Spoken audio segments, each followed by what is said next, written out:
I will say it's not 100% clear to me if they want UEFN to be an incredible commercial platform. We have made an assumption that we believe they do, and they have signaled things that makes it seem like, yes, that is the direction that they want to go in, but the actions haven't really followed that assumption. And the hope is it will, and obviously we talk to Epic a lot, so they hear the things that we're interested in, and sometimes it's reflected back, and yes, that we share that intent. Sometimes it's ambiguous. So I'll just start with there's not a 100% guarantee that Epic's goal here is to turn this platform into a successful commercial platform for commercial developers. There's still some wait and see.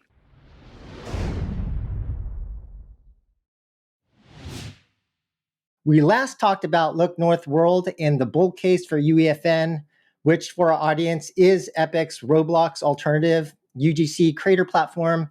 And that was back in August of 2023. So I thought we could just start with what's changed. So since you started back around that time, I believe, to today, now in 2025, what has been your experience?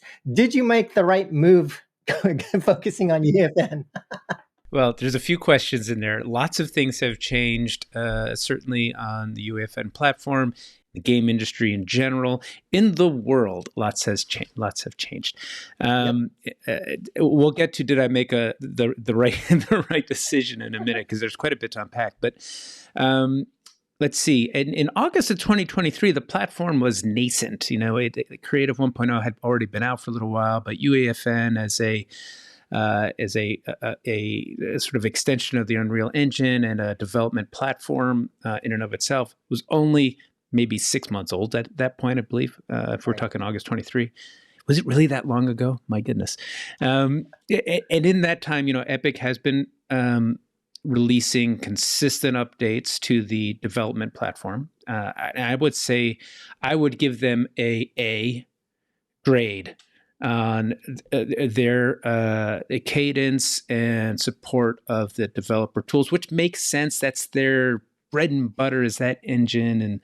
And actually, I might even veer into A+ territory for the simple reason that they are piloting and releasing new tech like Verse and Scene Graph in UEFN first. I've mentioned this before, but if we think about forward-facing game development for the industry, how many wins Unreal Engine just has in general, when UE6 comes out, it's powered by Verse, it's powered by Scene Graph. UEFN developers will have had years of experience on it at that point, I'm guessing. So that's really fascinating to me. So in the tool chain, lots has changed. In the ecosystem, a lot has changed as well. They have, I think since that time, have released quite a bit of kind of vertically integrated content packs. They just released Walking Dead today. TMNT was a little while ago. Lego, I'm not sure if Lego was out at that point. I think it was forthcoming. So from that perspective, quite a bit has changed. I would say the thing that I don't give them an A on, and the thing that is that we are very eager to see develop, and I have to always remind myself the platform's it's just 2 years old compared to Roblox, which is over a decade old. Is the commercial side, which for a professional developer like us is it's important. I mean, we have the word commercial in our descriptor, which means we are here to create fun, make games, have an impact, but it's also a business concern. So the commercial features of the platform are important to us. That includes how we can create an audience, how we can bring players to the platform, how we can use the platform as a engine of commerce. So how do we make money there? And how do we just communicate in general with that audience and build community, and those things, they're still not, they haven't arrived to a level that we might be used to on other more mature platforms. And I would include Roblox in that category of other mature platforms. So I've said a lot of words there, but that's kind of like a high level view of what's changed since August 23. on this platform. There's lots of other things happening in the industry, which I think are super relevant, but maybe pause there for a sec, because Right. that's a bunch of stuff. Yeah, and I think on the economics, I definitely want to dig into that, but maybe a little bit later, because just to the point on the capabilities and the features, I do remember when we first talked, there were a lot of developers who did feel that the capabilities weren't quite there, like basic things like saving state and things of that nature. And so you give them an A plus in terms of like execution against features and capabilities. But would I do remember at that time, a number of my friends who were Roblox developers jumped onto UEFN and they're just like, it is just not ready. But do you still see any gap right now in terms of what you would wish for in terms of specific Oh, capabilities or yeah, features? there's tons of gaps. There are tons of Mhm. gaps. But, Okay. they started at a certain point and they've been building steadily, and you can see the improvement, you can see the roadmap. Some things aren't showing up, quick enough.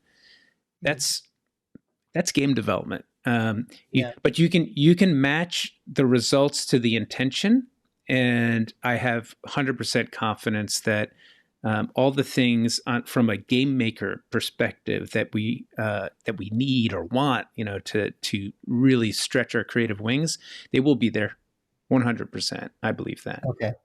So yeah, a Roblox developer coming over to UEFN will be like, oh, how do I query my server for some information? Well, you can't do that. So they will take my A plus and go, come on, man, you're not grading. What curve is this? But I am accounting for where this is in the trajectory, and what the belief is that we'll get to where we want to be. In just reading a little bit more about Look North World, it does seem like you have engaged in a lot of games with bigger brands like Harmonix, Hasbro, Bandai Namco, Twitch. And it sounds like you've been able to achieve a fair amount of scale in terms of like hundreds of millions of brand impressions, millions of play hours and downloads.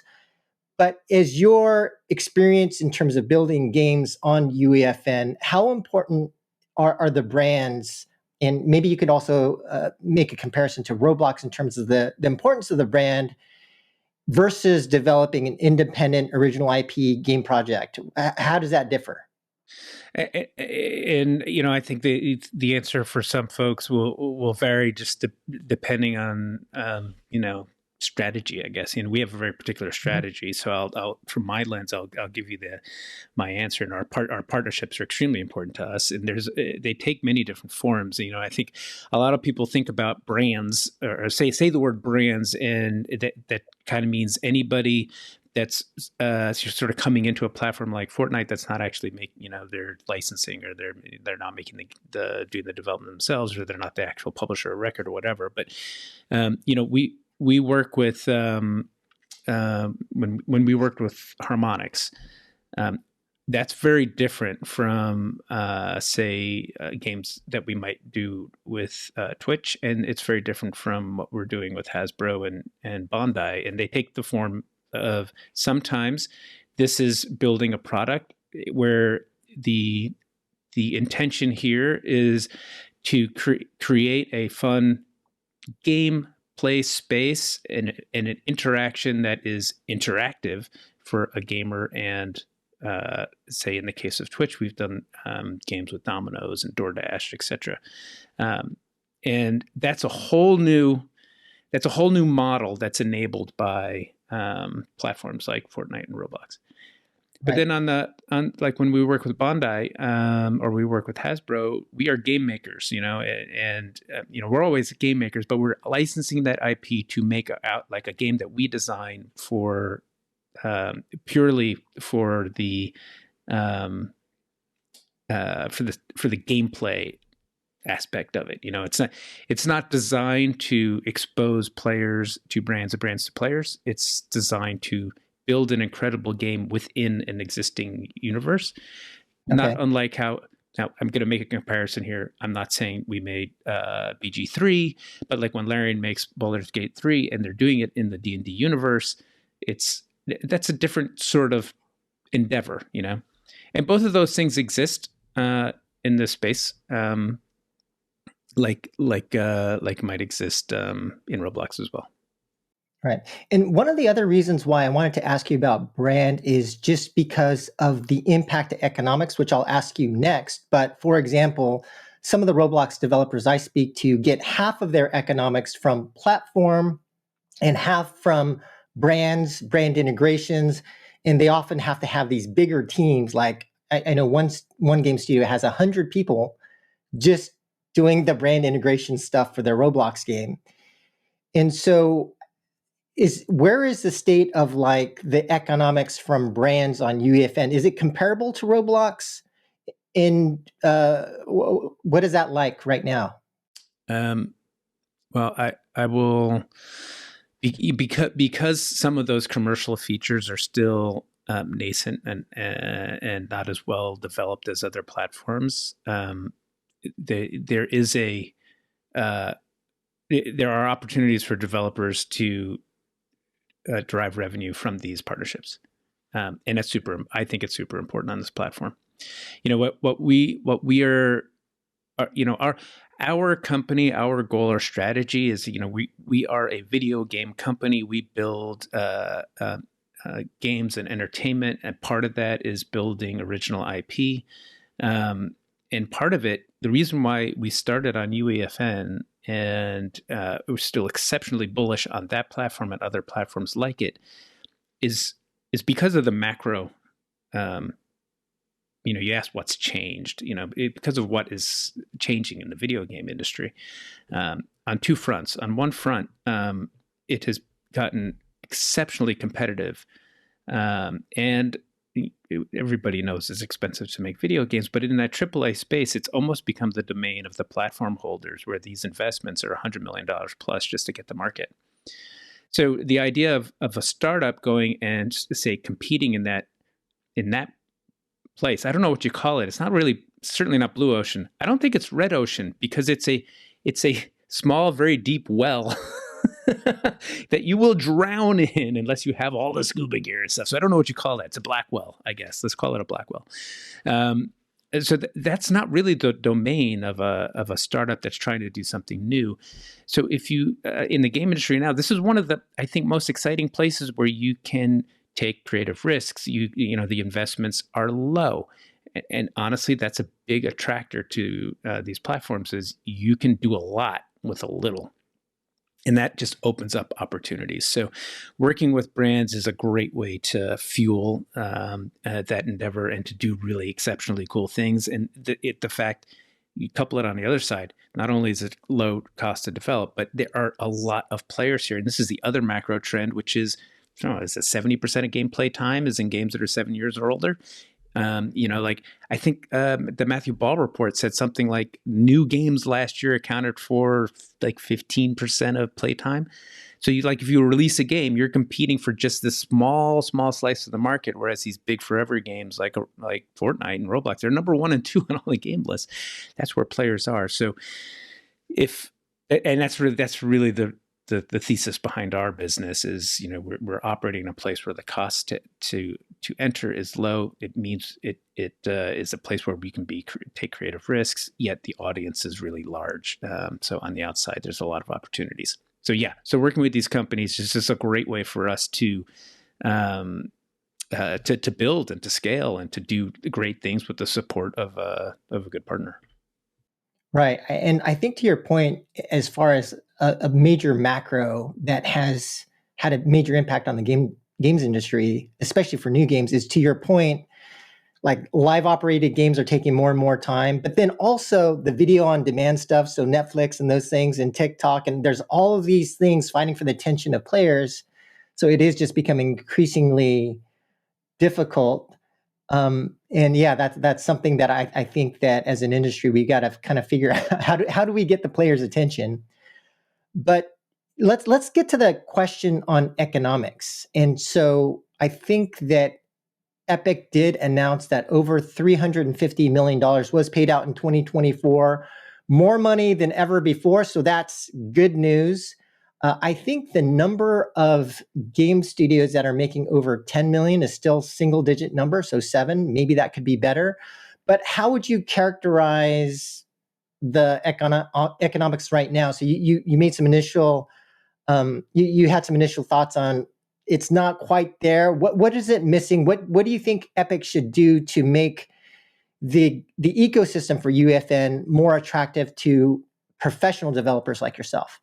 I mean, obviously, I have some opinions here, and I would say it's still not crystal clear to me. So it is very clear to me on the sort of the engine side that the intent matches their actions. Like they intend for UEFN to be an incredible development platform, and they're doing everything they can to support that and do consistent releases. I will say it's not 100% clear to me if they want UEFN to be an incredible commercial platform. We have made an assumption that we believe they do, and they have signaled things that makes it seem like, yes, that is the direction that they want to go in, but the actions haven't really followed that assumption. And the hope is it will, and obviously we talk to Epic a lot, so they hear the things that we're interested in, and sometimes it's reflected back, and yes, that we share that intent. Sometimes it's ambiguous. So I'll just start with there's not 100% guarantee that Epic's goal here is to turn this platform into a successful commercial platform for commercial developers. There's still some wait and see. But for it to get there, there are some things that I think developers like us really need, and it really sort of boils down to maybe I think three things. One, how do we pull an audience into our games? When you release a standalone game, you can start marketing that game well in advance. You can start collecting an audience. You can message those players. You can do things like early access. You could run a Kickstarter, whatever it is that you want to do to create pre-demand. It's hard for us to do that on this platform today because a lot of the mechanics that you might be used to, like deep linking, attribution, messaging, those things don't exist on a platform. I should clarify, deep linking does exist, but not on every PC, but not console, not so much. So that's one thing, is like, how do I create demand to pull players into my game? The other is how do I get discovered on this platform? So a lot of people talk about discovery on UEFN and how it's not great, it's not working for them, etc. They have been making improvements on discovery. I will say it's still basic and sort of like what's the word, mono, that's like it's like mono cohorted. It's like we still don't have enough analytics or data driven discovery for us to build niche audiences. So if we want to veer, so this is why a lot of success, you said 7 developers making 10 million or more. I would imagine, I don't know if I can name all 7, but I know who they are, and they are making, like, the Red versus Blues, the Pit, games that don't veer too far from the Battle Royale formula, or we're part of the Creative 1.0 suite of products, which means to us that discovery isn't quite good yet at creating new genres. And that's mostly because it's not, it doesn't thread very well, and it's not cohorted, and it's hard to develop new audiences. It's also because Epic is extremely agnostic. They don't want to favor anybody. They don't really want to put their finger on the scale for, say, let's make a new genre a thing here. So that's the second thing. And the third thing is just monetization. It's like, today, the only way to make money on the platform from Epic is through the engagement payout, which is one KPI. And they'll tell you many KPIs feed into it, but at its core, it's kind of minutes played. But there aren't any opportunities on platform for us to either sell premium content or to do microtransactions. And I know that is a big deal for Epic to enable those kinds of features. and that's the part I'm unsure of whether they will tread in those waters. I think there's a vibe that they want to build and protect on UEFN. And when other platforms like mobile and Roblox introduce microtransactions, I think there's no argument that it changes the vibe. Is it better or worse? That's debatable, but that's the third aspect. So how do I build an audience? How do I get discovered on platform? And how do I actually monetize my game to the extent that I can be ROI positive? Those three things are the commercial building blocks of a platform like this that they're lagging on all three. Some of it may be intentional. Some of it just may be roadmap pressure. And so on that third point, as far as not supporting specific kinds of in-app transactions or being able to sell items and things of that nature. So do you think that is because Epic is concerned about the player experience and maybe protecting younger kids from potentially, predatory free-to-play practices? Or I'm just trying to understand what your... I think so. Okay. And I think, that's toothpaste you can't put back in the tube, right? It's like, right. it's like they're either going to go all in that way, and it will. I mean, it will also change the development community quite a bit. In some ways, the UEFN development community is pretty tight. We all know each other. It is very creatively oriented. If you get on Twitter and you X and you watch what makers are doing, they're posting videos of cool stuff that they're either making something with a new feature that just came out, or they're kind of hacking something together from old features that nobody's tried before, and it's just awesome. Okay. Once development effort goes into creating monthly content that's monetizable, I think it will change development focus quite a bit, and that's a big community change too. And let's say they don't do that then for the reasons stated. Then as far as the other things that you mentioned, if Epic were to put more effort and to make sort of discoverability, marketing, that sort of thing better, do you think that in itself would be good enough to fix some of the commercial prospects for a professional developer like yourself? Or would they need to increase payouts, or what can they do? Or I'm just trying to understand what would make you happy, or what would make you like. Well, I think if the answer to your question is yes, if they're able to make some sort of progress on the first two parts of those commercial building blocks, giving us tools to build audience and get discovered.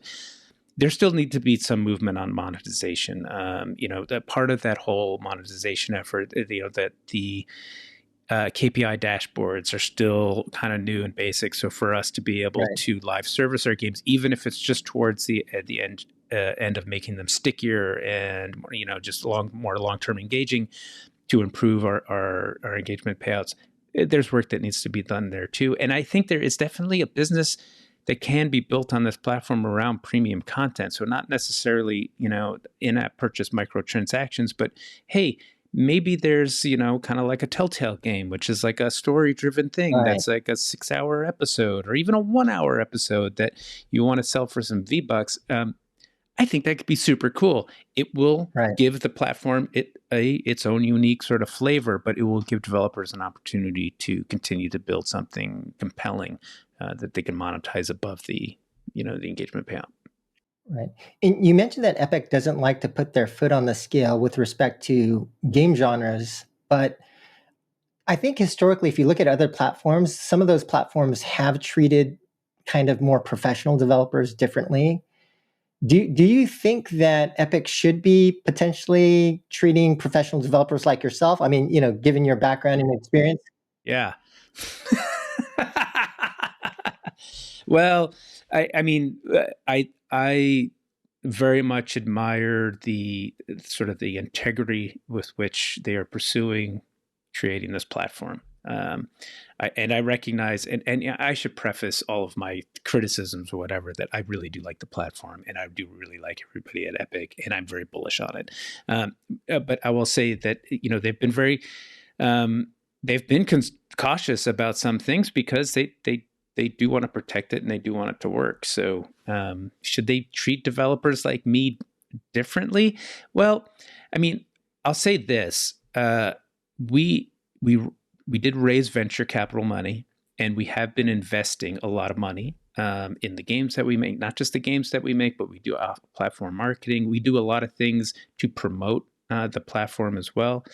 So in some ways, I would say, we are evangelizing and investing in this platform. And in order for us to continue to do that, we do need to eventually see some returns come out of the platform. So to the extent that there's a relationship there that makes sense, it does make sense that that they help us get there, and they do help for sure. How does that show up? Should it? I don't think we deserve anything that's unfair, but I do think that we deserve to at least be made aware of any opportunities that might be helpful for us to build our business, and etc. And to be honest, like I just got their monthly newsletter in the email box, and one of our games is prominently featured. The game we did with Harmonic, so they do provide opportunities for pro developers to get exposure, etc. My simple answer to your question is, yeah, of course. Put the foot on the scale for us, please. Thank you. And maybe we could talk about the games themselves that are able to achieve success on the platform.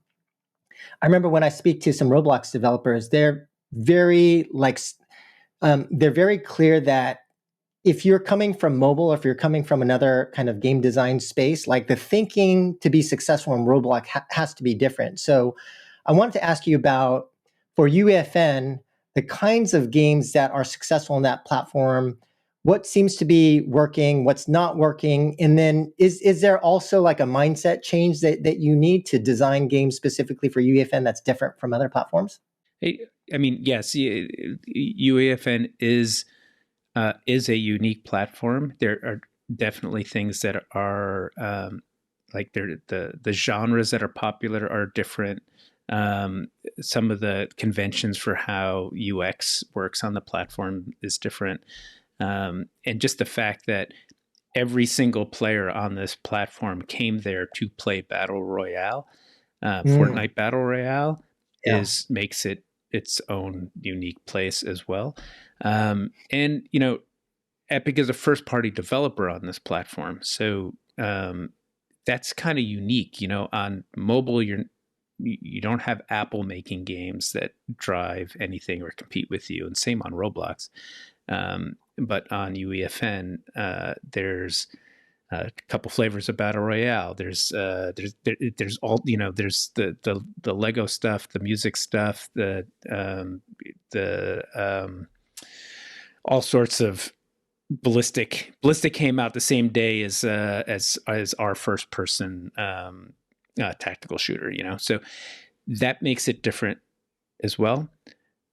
With that said, though, there are plenty of things that are similar. Some of which we thought we would lean into. Some of it we had to learn the hard way, remind ourselves, etc. It's developers are even individual makers on this platform are very sophisticated and very smart. The successful ones. So, like I said, a lot of the similarities come from just the genesis of like where this platform came from.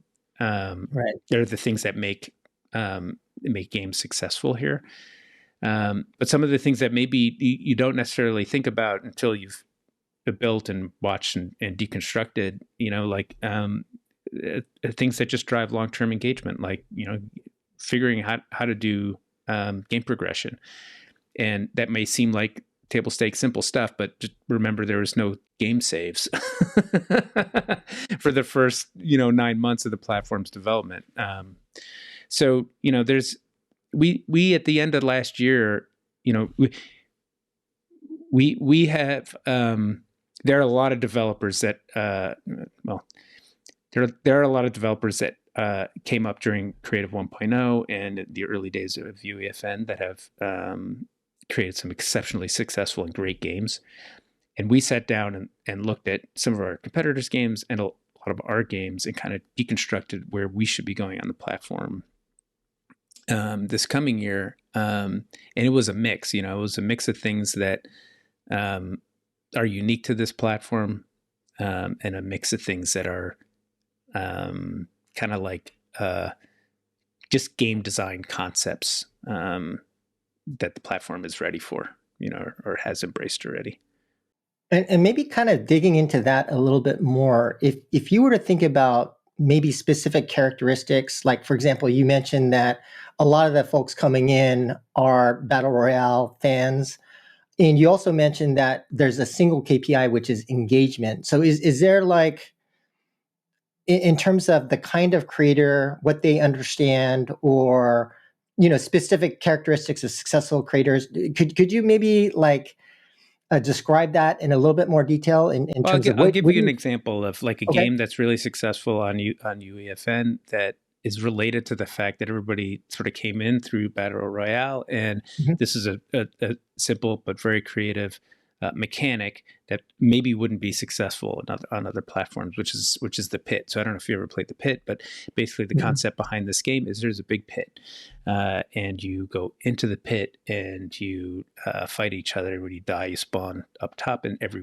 you have access to basically every weapon in the game. So it kind of fulfills this, in Battle Royale, you load in and there's a long prospecting phase where you're, running around searching for stuff and getting a gun. And you continue that until you engage and shoot, and all battle royale game will take an hour or whatever.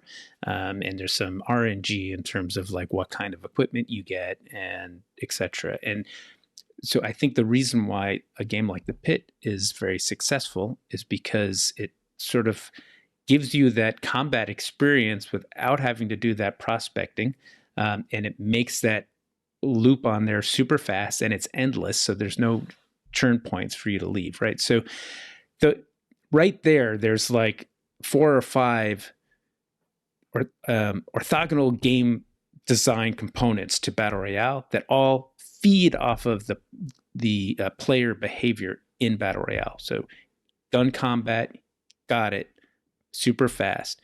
Battle royale, die, you're out. Pit, die, you respawn, you're back in immediately. Right. Battle royale, you prospect for 20 minutes to get a good gun, maybe. Pit, get good gun right away. So it's the same but completely different. and that's like, I think it's easy to come to this platform and look at a game like that and go, what is this? This is what this there's 20,000 people playing this right now. But when you think about it in terms of player behavior and game design, it actually makes complete sense, and it's kind of genius. And so, like, how do you take a genre like that and um, expand upon it?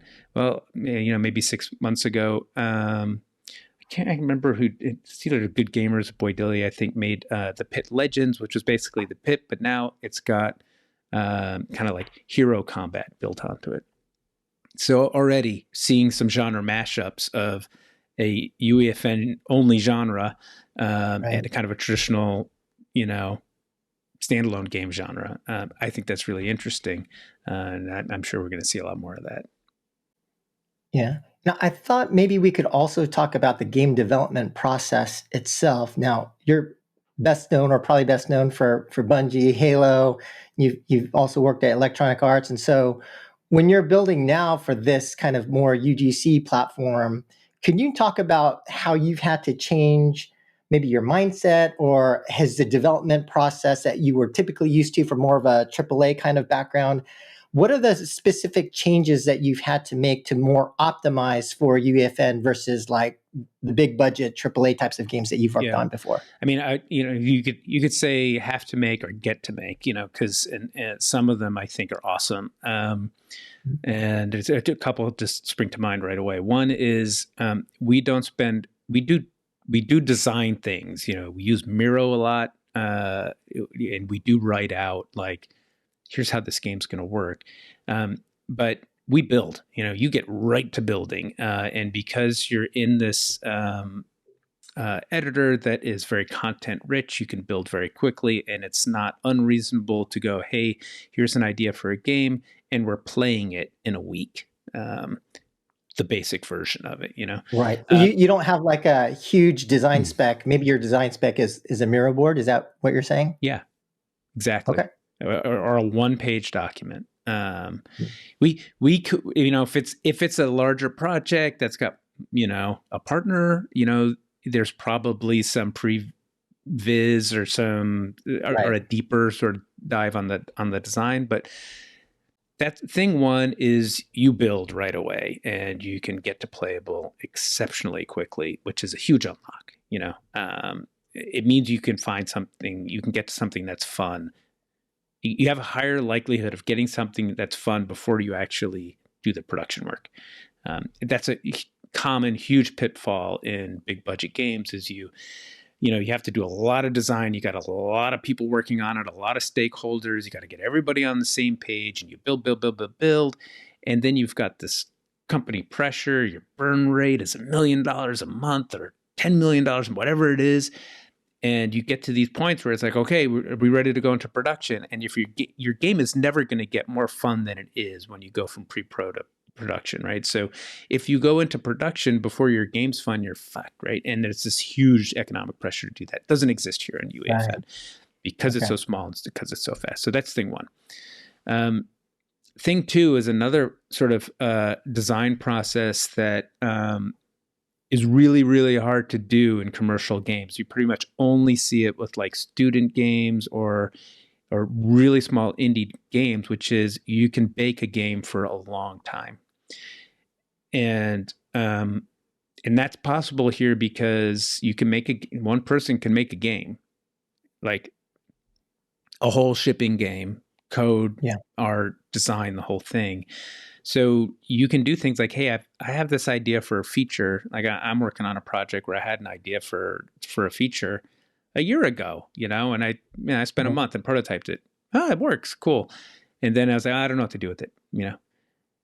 A month could go by doing nothing to it, right? And then you can be like, oh, I got this cool idea how to use that thing, and then you spend another month and, you know, and wow, this is kind of fun now.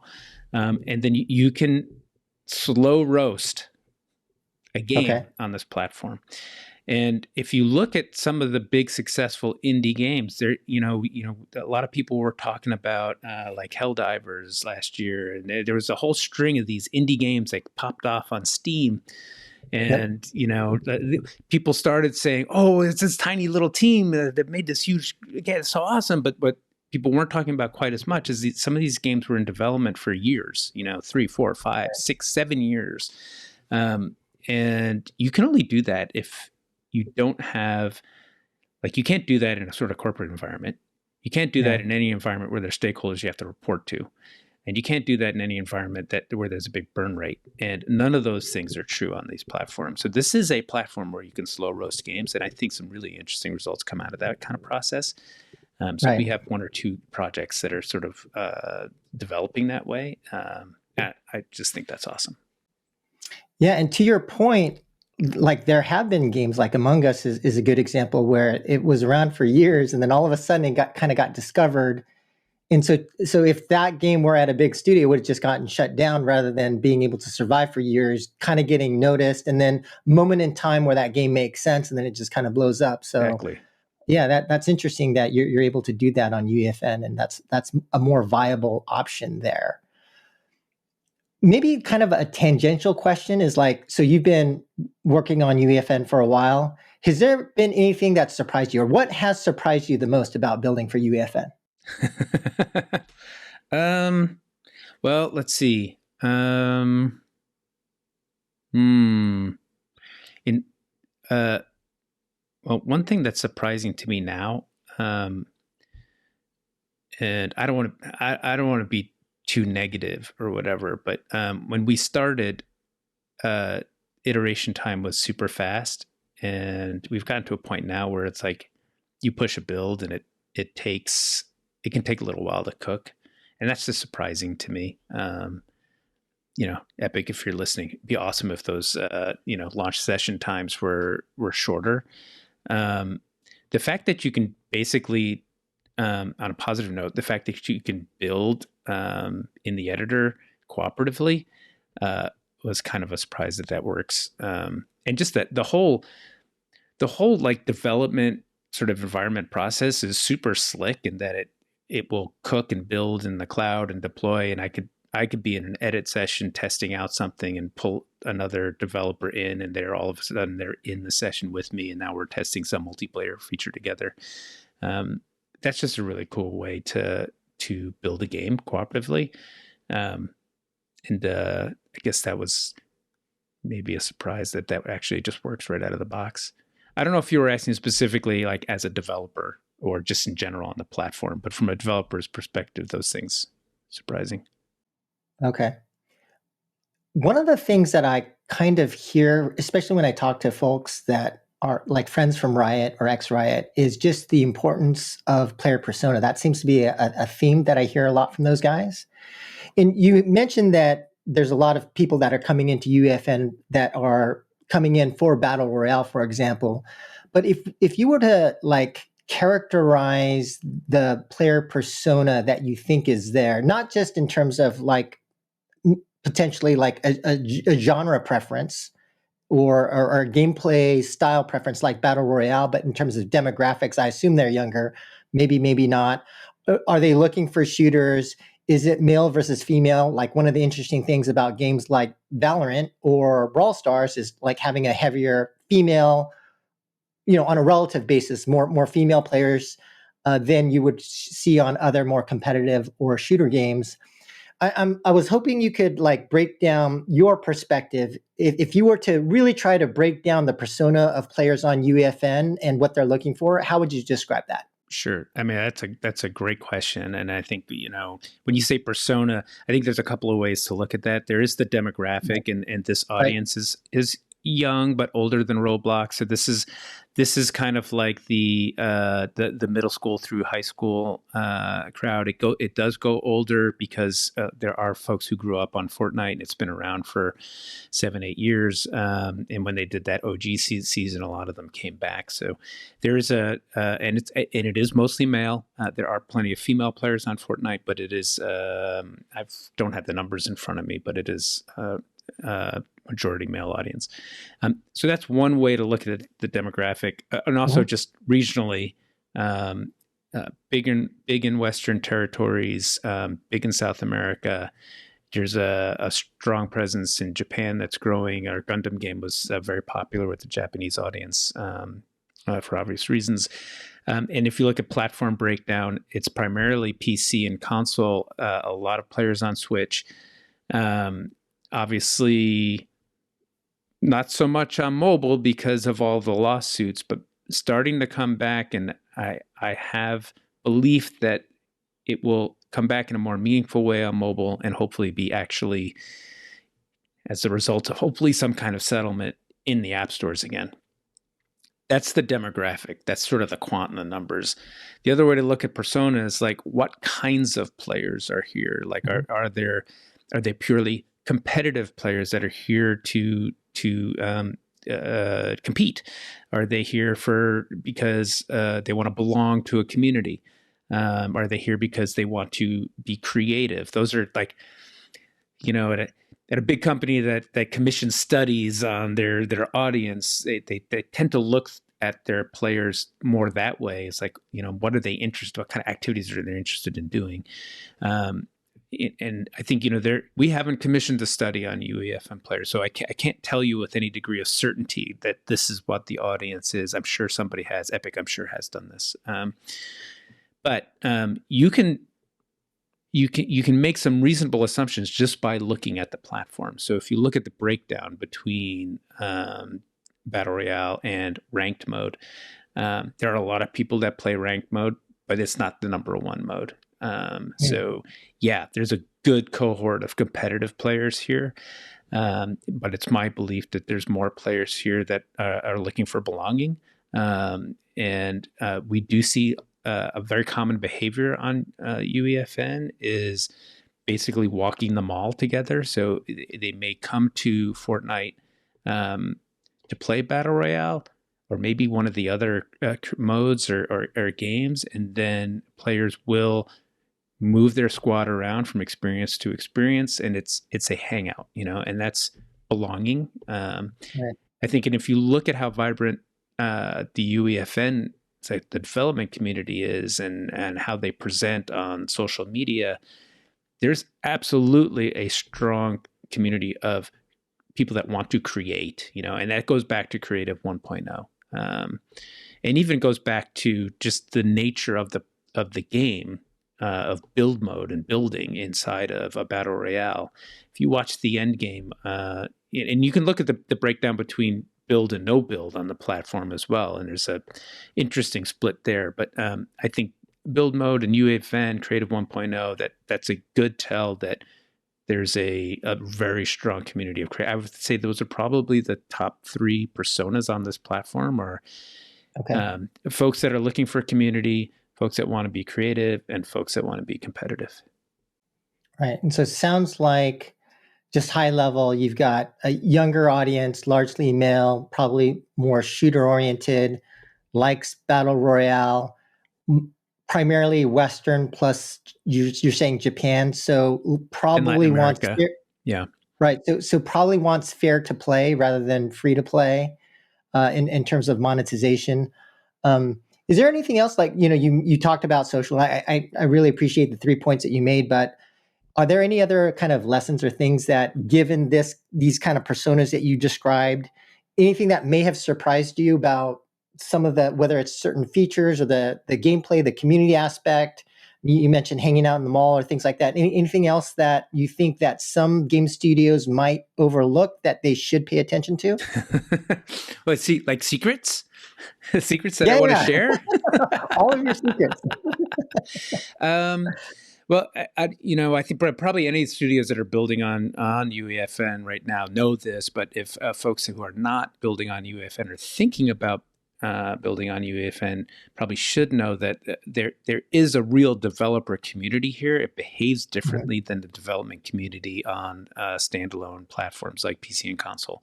And when you're building on PC, you're kind of primarily targeting Steam as your distribution platform. You probably need a publisher involved, so you have these relationships that are value chain oriented. When you come to a platform like UEFN, you're building for a community, and the developers themselves are I think vector number 1 inside that community. So you're sort of building within a cohort, and your relationships are more peer-to-peer than value chain. So you do spend some time, hopefully, trying to interface with Epic, but you spend a lot more time interfacing with other developers. I didn't realize that would be the case when I came to this platform, but once you do, it unlocks a ton of opportunities, and it's different. Okay. And when I, just as a guy coming from the mobile free-to-play space, when I look at the core pillars of what a lot of the successful games have, it's generally like unique gameplay plus robust live ops, and especially a lot of events and things like that, and then growth. And those 3 things are like really, really important for this, in my view, and for the success of mobile games. And on that last part, that's the part that I probably understand the least. I think you kind of touched upon it, but when it comes to the growth part, in terms of like user acquisition, can you describe a little bit more of exactly how that works? And you mentioned that there might need to be a little bit of improvement there, but what does that look like right now on UEFN? And how would you compare it to maybe other platforms? And what do you think, maybe if you could also reiterate a little bit again, what you think Epic should do on that side? Sure. Well, I mean, that is why those first 2 aspects of their commercial building blocks, the ability for us to bring players in and to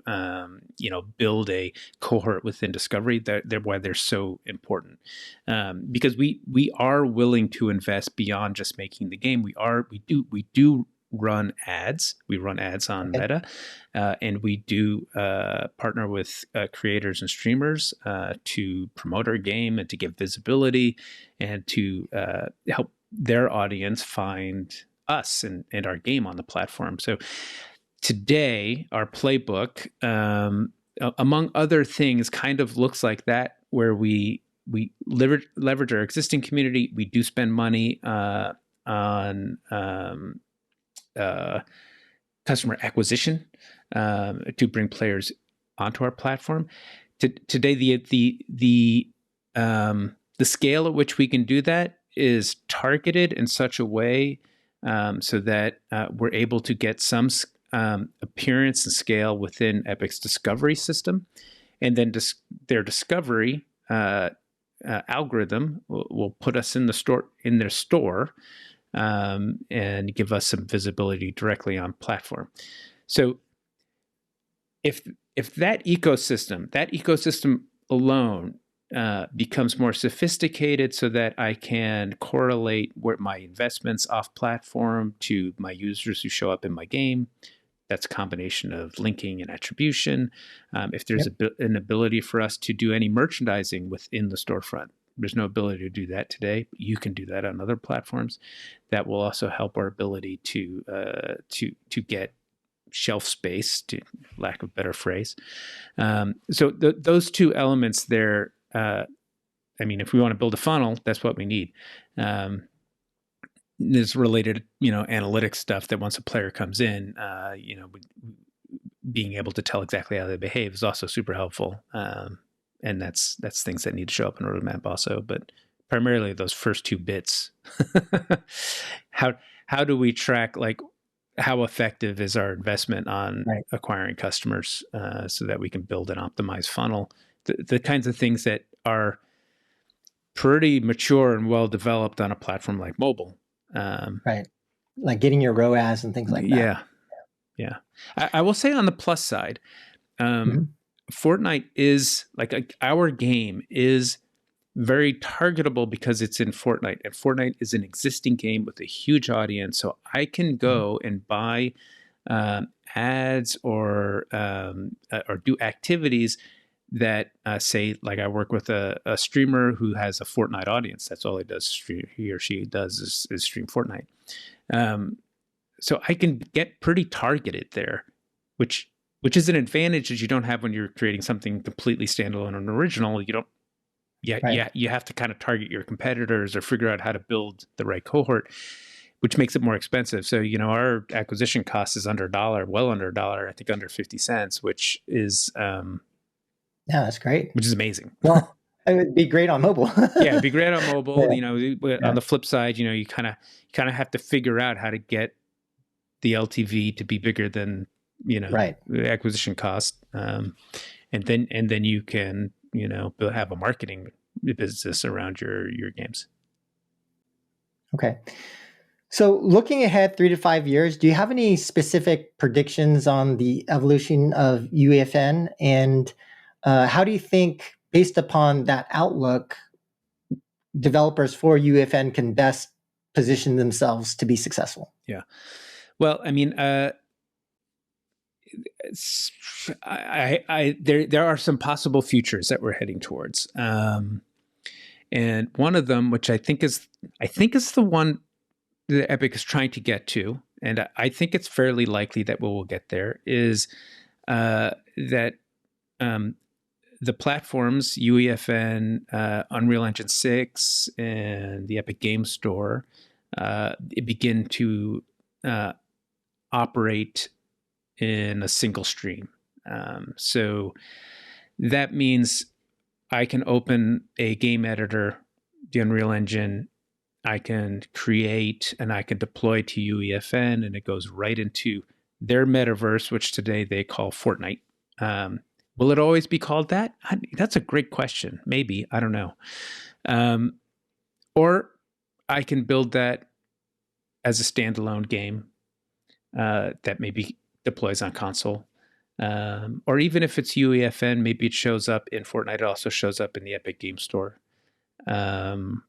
That the fundamental tool chain that's designed around verse and scene graph is common across all of their authoring tech. I think that's a future that we get to, and that content repository, as long as I'm deploying on an Epic platform at least, or Fortnite, will include everything that's ever been in there, including Teenage Mutant Ninja Turtles, Walking Dead, and coming soon Disney. Wildcard, I don't know exactly how things will shake out once Disney's game launches. But I imagine, based on everything that I've heard, that all this content is designed to be interoperable. You already have, your Fortnite skins, or they're Lego versions of them. Will Peely be running around at Disney World? I don't know, but it's probably, and vice versa. So that's a really interesting future. I think it opens up a lot of opportunities for smaller developers and creativity. I would say if you look at what I was saying before, I give them a good mark on the engine development part of it, because you put your money where your mouth is. There's every few weeks there's a release with new features. Yay. Not as high scores on the commercial aspects, because it's still, I want, and there's not much coming out. If you look at the macros, though, I think we see in a lot of parts of the industry, there's still contraction, there's still challenge in funding certain games. There's still consolidation at the big studios, etc. But one place where there's a lot of things thriving are on platforms like this. Brookhaven on Roblox just got acquired for over $100 million. That's a really interesting signal about the things that are coming through this part of the game development aspect of the industry. Our company is thriving, is doing this is the fourth studio that I've started, and the studio was the quickest to revenue, quickest to profit, and growing faster than the others by a long shot. And that's another signal that there's something really interesting happening in this part of the market. So yeah. Okay. So I just have one last question, maybe one last multi-part question. Do you have any final words of advice for game studios or folks who are interested in UEFN? Also, if someone's interested in reaching out to you, how could they? In the final multi-part part of this question, you have a really amazing podcast, Fourth Curtain. Maybe you could talk a little bit about that, and what are your plans for your podcast? Oh, thank you. Well, okay. So for a developer that's interested in UEFN, I would say, like anything related to games, it is not easy. And you have to just calibrate scale, so things are a lot smaller. So if you have a studio that's like 10 plus people, and you're thinking, oh, Alex says this his company's going gangbusters, let's stop working on these console games and go over there. It might not, I don't know, just mileage may vary. So, but on that note, if you want to talk to me, I'm on LinkedIn. That's probably the easiest way. Just send me a note. And I love talking to folks, as evidenced by my podcast. Nice segue. The Fourth Curtain. We just kicked off our third season. Right now, we have Genova Chen on the show, the founder of That Game Company.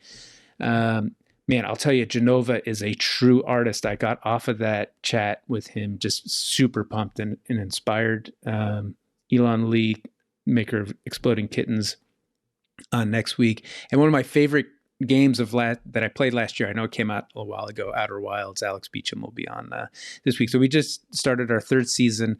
You can find us at thefourthcurtain.com or anywhere you get your podcast. We have a Patreon too, where we have some behind the scenes extra stuff if you want to find us over on Patreon.